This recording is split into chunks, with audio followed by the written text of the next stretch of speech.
TV. Hi, Gugu. So great to meet you. Nice to meet you too. Hey, all set?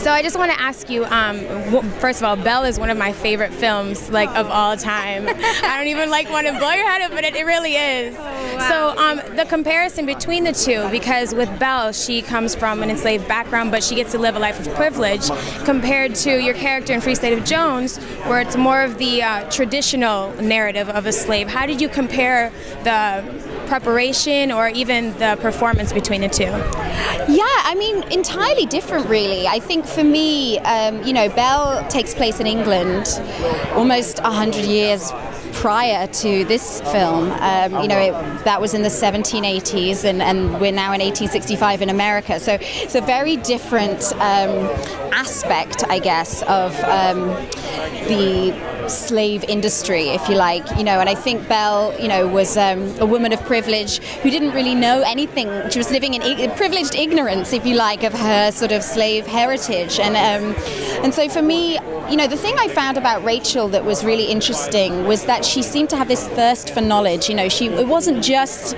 a traditional slave narrative, as it were, because she was really trying to better herself. No one in the film really simply accepts their enslavement, and I think I found that inspiring, that she was living this double life between the plantation and the swamps, that she was, even though she was a house slave, she was still trying to escape at night to bring supplies to the Maroons, to the other escaped slaves, and she was trying to learn to read in secret. I think somebody like Belle probably took learning to read for granted. So I really approached them as quite separate projects.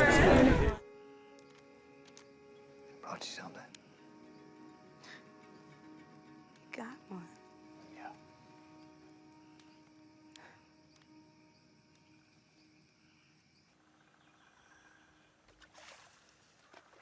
Fact. Fight. Fact. Fight. Fight. Sounds like a F-Y-T-E. Fight. Fight. But you got a G right there. But it's a silent G again. The G-H is like silent, like a light, right, a right, slight. But it's a G-H, and it's silent, and usually. And the narrative of Free State of Jones, and even we have films or shows such as Underground and Roots, how important do you think those narratives are today in 2016? Well, I think it's really important, to acknowledge our history, and I think especially, areas like this of after the Civil War and Reconstruction, there's not been that many films about the Reconstruction era. I certainly didn't know that there was somewhat of a re-enslavement of, after slavery was abolished. It wasn't just cut and dried, and I think, that sort of struggle for freedom being an ongoing process is something that's very relevant to today. I think, we can't take our freedom for granted, whatever age we live in. And so what is the main thing you want people to take from this film after seeing it?